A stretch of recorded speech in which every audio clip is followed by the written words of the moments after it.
Corintios, capítulo 3, versículos 16 y 17.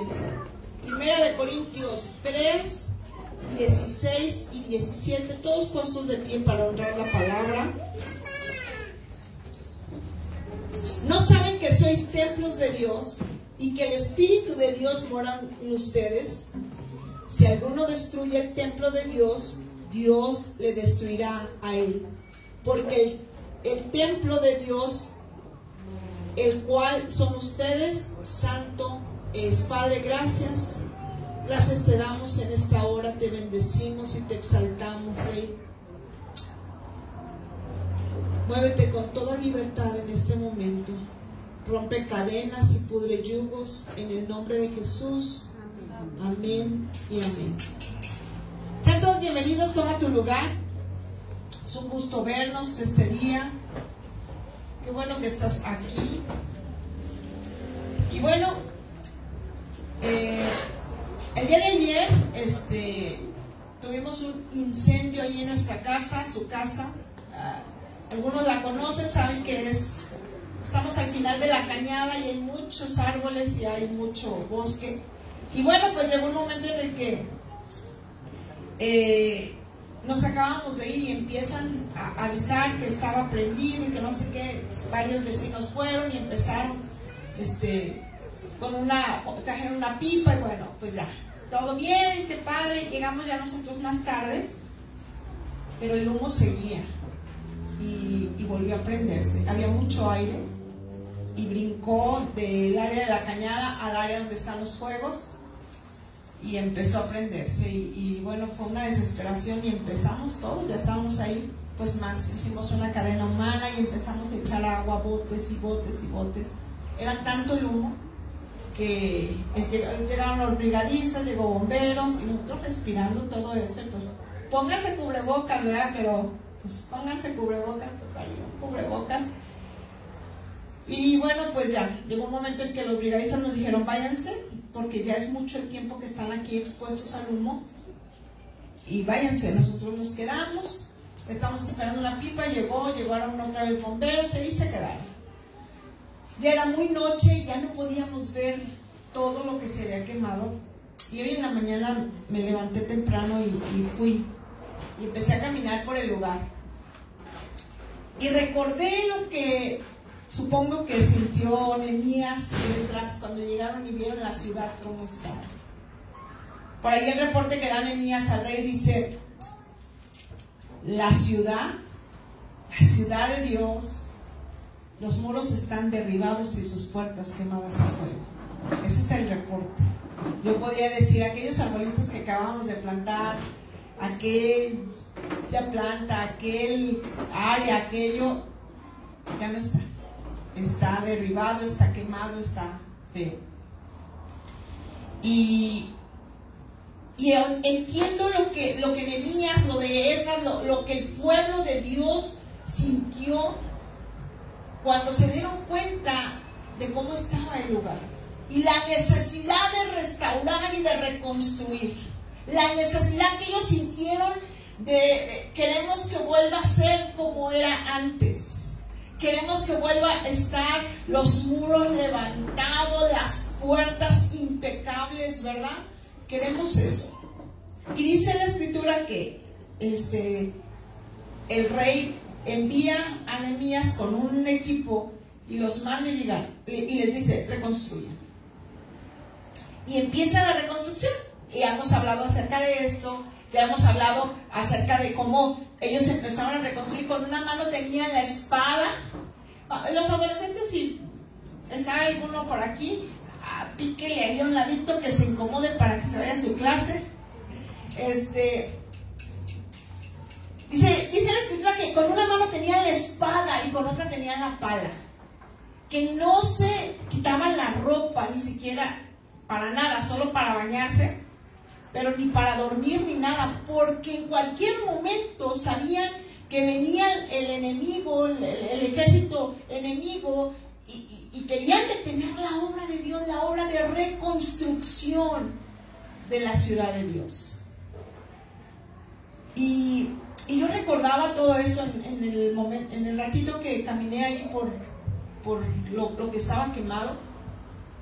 Y si nos vamos a la escritura, te das cuenta que así estaba la gente diciendo: tenemos que reconstruir. ¿Cuántos de aquí han sentido la necesidad de reconstruir tu vida, tu casa, tu comunión con Dios, tu llamado, tu ministerio?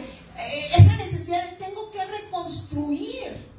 Porque yo sé que antes estaba mucho mejor. ¿Cuántos de repente dicen: híjole, antes pasaba esto, o antes yo andaba y hacía esto, y ahora no, antes oraba y ahora no? Tengo que reconstruir esa parte. Y déjame decirte algo, eso no lo pone, no es de que tú seas bien buena persona, y de que eso Dios lo pone. Es tiempo de reconstruir, porque dice la escritura que Dios puso en el corazón de Nehemías, de Esdras y del resto del pueblo que había quedado ese valor, esa fuerza, esa convicción de reconstruir. Pero llegó un momento en el que ellos se enfocaron tanto, y dicen que empezaron a reconstruir los muros, y cada quien comenzó a edificar su casa. Cada quien empezó a edificar su casa. Y bueno, ya me imagino como de recién casado, ¿verdad? Que dice: ay, aquí, y le voy a poner esta plantita, y aquí le pongo este escaloncito, o cuando te cambies de casa, que bueno, sueña. Y la gente comenzó a construir sus propias casas, y ahí lo vemos en la escritura, como cada uno y tal familia comenzó a edificar esta casa, y de este tramo a este tramo, y tal familia a tal familia. Y fueron años, no fueron semanas, ni días, ni semanas, ni meses, fueron años los que estuvieron cada uno reconstruyendo, y luego veían: ay, qué bonito, un segundo piso, porque ya saben que los seres humanos no tenemos llenadera, y fue lo único que Dios no le dio a las personas, la llenadera, ¿no? Y más, y ahora le puse una ventana, y ahora le puse esto, y ahora un balcón, ya me imagino, y más es como la mujer, ¿verdad? Ay, ponle aquí una ventanita, ándale, mira, se va a ver bien, oye, pero ya, anda, y la cocina integral, y ahora la isla, y así les digo, me imagino que más o menos por ahí. Y en eso se levanta la voz de Dios a través de un profeta, el profeta Ageo. Y dice la escritura, y quiero que vayamos al libro de Ageo, capítulo 1, cómo viene palabra de Dios, y comienza Dios a hablar en medio de esa búsqueda del pueblo de Israel de reconstruir sus casas. Había tenido una encomienda, era reconstruir la ciudad, era la encomienda. Pero llegó cierto punto en el que la gente dijo: pues mi casa. Y comenzó cada uno a reconstruir su casa, a restaurar su casa, a adornar su casa. Pero fíjate lo que dice Dios. Era buena la intención de ellos, era buena. Ageo capítulo 1, versículo del 1 en adelante vamos a empezar a leer.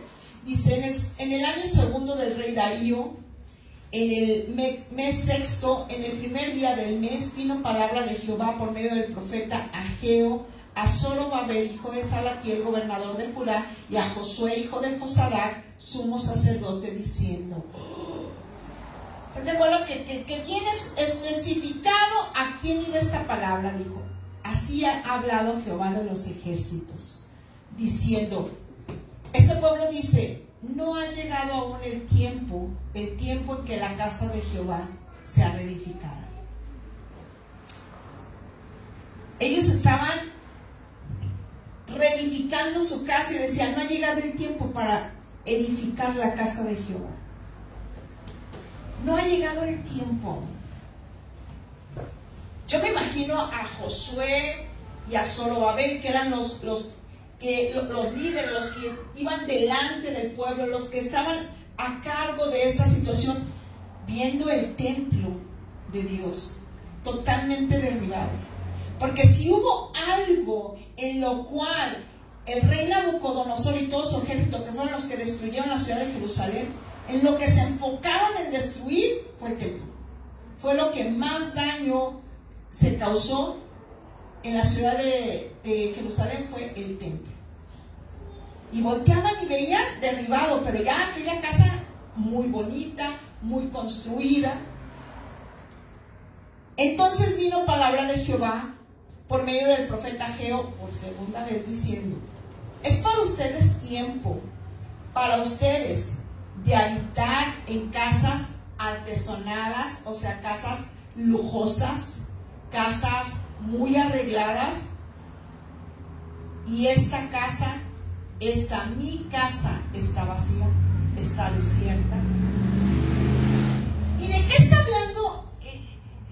Vimos el capítulo 3 de 1 Corintios al iniciar. Dice que Dios habita en nuestro corazón, que nuestro corazón, nuestro cuerpo es el templo del Espíritu Santo. Tú y yo somos la casa de Dios. Y básicamente lo que Dios está hablando aquí es: tú estás tan preocupado por tu propia casa, por tus propios anhelos, que te has olvidado de mi casa. De mi casa. Y lo primero que dice es: mi casa está desierta.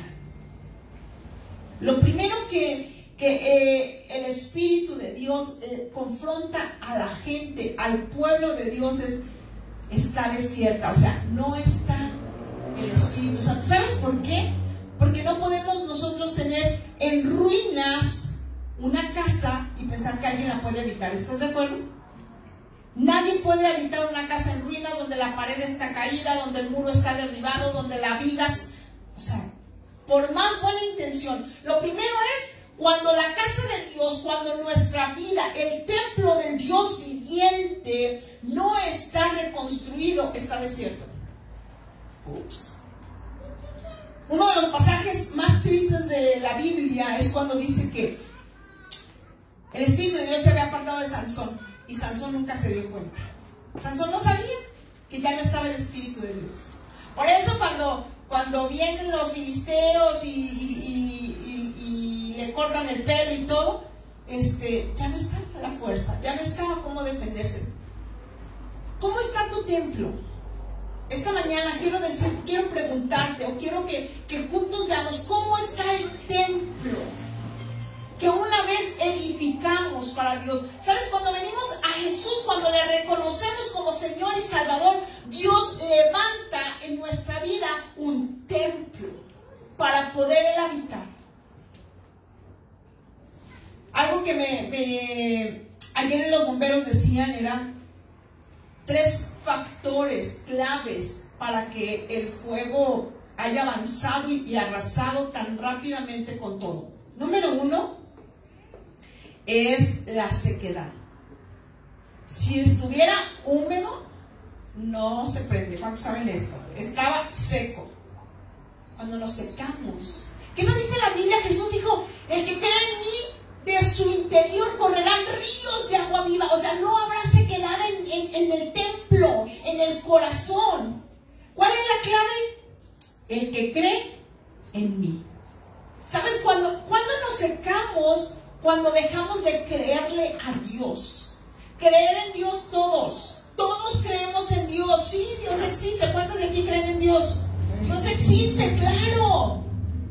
Pero una cosa muy diferente dice la Escritura, el apóstol Pablo: aún los demonios creen y tiemblan. Les tiemblan las patitas, porque saben que Dios existe. Pero no es lo mismo creer en Dios que creerle a Dios. Cuando Dios te dice: yo te voy a bendecir, y tú volteas y ves, ni siquiera tienes trabajo, ¿sabes? Yo voy a restaurar tu matrimonio, y volteas y ves al lado y dices: no le veo por dónde. Yo te voy a sanar, y volteas y ves el diagnóstico médico escrito con radiografías, con estudios, con todo, y es un diagnóstico completamente diferente. La sequedad en el corazón viene a causa de la incredulidad de lo que Dios puede hacer en tu situación. Ahora, ¿cómo está tu vida? ¿Cómo está esa fe? ¿Estamos creyendo lo que Dios dijo? Entonces hay ríos de agua viva que están impidiendo que un fuego arrase con todo con el templo, con lo que Dios construyó. Los bomberos también me decían: lo segundo es que el viento. el viento. Dice la Escritura que Satanás es el príncipe de la potestad del aire. Si no hubiera ese viento, no hubiera brincado el fuego. O sea, es raro. Yo decía, ¿cómo brincó? Brinca de allá, y cuando menos acuerdas, ya yo decía, ¿pero cómo? Ah, bueno, pues las visitas, el viento, y llega exactamente donde estaba más seco, ahí se prendió. Satanás es el príncipe de la potestad del aire. O sea, él se mueve en las tempestades. ¿Te acuerdas cuando Jesús, la gran tormenta que se levanta y Jesús reprende al viento y el mar? Porque ahí estaba el enemigo operando a través de los problemas. El viento que sopla muy fuerte para querer derribar nuestra vida son los problemas. Y esos problemas, cuando Satanás los usa, son factores que influyen. ¿Para qué? Para que el templo sea derribado y quemado, arrasado por el fuego. El mismo Jesús habló diciendo que cuando nuestra vida está fundada sobre la roca o sobre la arena, vendrán vientos, que son los problemas. No importa si eres cristiano o no, los vientos van a venir. No importa si tú estás al 100 con Dios o al 50 o al 30, los problemas van a venir, es parte de la vida. La diferencia la hace dónde estamos plantados, dónde estamos fundamentados. Si es sobre la roca, vamos a poder salir adelante. ¿Amén? Amén. Y los factores que provocan todo esto nos llevan a ¿qué? A querer derribar, destruir, arrasar. El fuego es la prueba. Las pruebas a las cuales nos sometemos en la vida, o Dios permite. Las pruebas es el ingrediente que Satanás usa. ¿Para qué? Para que nuestro cuerpo, nuestra vida, nuestro templo del Espíritu Santo, la casa que Dios ha edificado para su nombre dentro de nosotros, sea destruida. Entonces, si vemos a lo que es el templo de Dios, una gloria esplendorosa, su presencia, cuando Salomón la hizo, bueno, Dios bajaba y platicó a través de sueños con Salomón y lo bendijo, algo glorioso. Pero si no se cuida, si no se cuidó, ¿qué pasó? Fue destruida. ¿Por qué? Por el enemigo. Si hay algo que Satanás odia, es el lugar donde la presencia de Dios habita.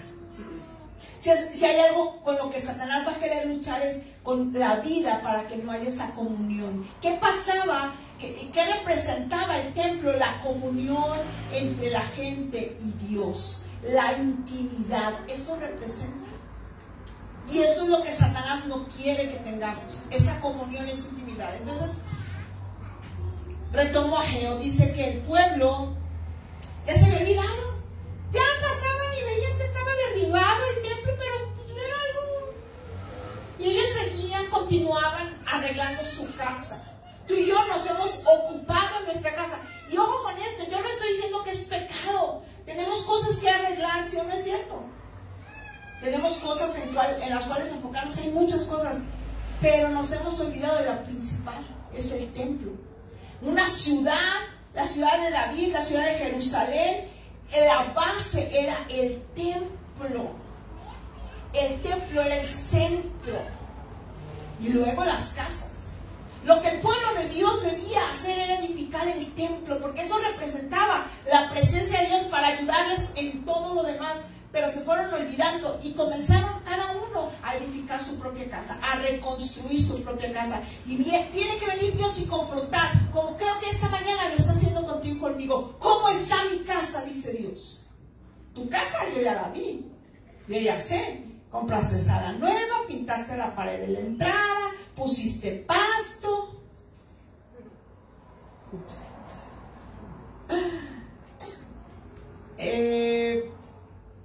tienes muy limpiecita, alguien echó una trapeada antes de venirse, Dios ya vio que dejamos trapeadito, o si no, pues es lo mismo. ¿Cómo está tu casa? ¿Y cómo está la casa de Dios? ¿Cómo está mi casa? Y dice, continuamos aquí, dice, pues así ha dicho Jehová de los ejércitos, mediten bien sobre sus caminos, reflexiona. Y hoy nos hace Dios una invitación, reflexiona. ¿Cómo está mi templo? ¿Cómo está mi casa? Si la pudiéramos ver en este momento, ¿cómo está? ¿Pasó un fuego y lo arrasó? Porque está, ¿sabes? El fuego siempre va a estar, siempre. El fuego siempre va a estar, las pruebas siempre van a estar. Los bomberos decían, siempre en época de sequía, si hay un vidrio y el sol está dando y está seco, se prende, siempre. El fuego siempre va a estar, las pruebas siempre van a estar, que es lo que representa el fuego. La diferencia la va a hacer en tu vida. Si están corriendo ríos de agua viva, para que el fuego no haga daño, si le estás creyendo a Dios, para que esos ríos no se detengan, o si ya se pararon. Y lo segundo es el aire. ¿Qué tanta autoridad tiene el príncipe del aire sobre tu vida? Para soplar y soplar y soplar y hacer que el fuego siga creciendo. Siembran mucho y recogen poco. Comen y no se sacian. Beben y no quedan satisfechos. Se visten y no se calientan. Y el que trabaja a jornal recibe su jornal en saco roto. ¿Te has sentido alguna vez así? Siembro mucho. ¿Alguien se ha sentido así? Siembro aquí con mi esposo, con mi esposa, siembro, yo trato de sembrar, siembro amor, siembro respeto, siembro tiempo y yo no recojo nada, yo no estoy cosechando. Voy por la calle y yo siembro respeto con la gente, siembro justicia, siembro honestidad, y me tratan mal, me hacen tranza, me roban. ¿Alguien se ha sentido? Creo que la gente estaba siendo injustamente tratada, por así decirlo. Estoy sembrando y sembrando y sembrando y no veo la cosecha. ¿Alguien se identifica con esto? Digo, todos, no me imagino a los sembradores echando la semilla, sudando la gota gorda, regándole ahí y diciendo, ay no, nunca, ni va a salir nada. O sea, siembras pensando cosechar. Siembras pensando en algún día. Cuando vendíamos, teníamos un negocio, el pastor y yo, de ropa y zapatos. Y cada 10 de mayo, cada día del padre yo iba con mis clientes y decía, ándale para el día del padre. No, hombre, ni me compré nada el día de las madres, ni me regaló nada. No, yo no le voy a dar. Y siempre yo les decía, bueno, siembre para que pueda cosechar, siembre. Hoy regálale y a lo mejor ya el año que entra lo cosecha.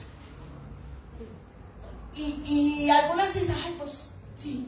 Pero lo hacían con la intención de cosechar. Todos lo hacemos así. Entonces aquí dice, comes y no te sacias.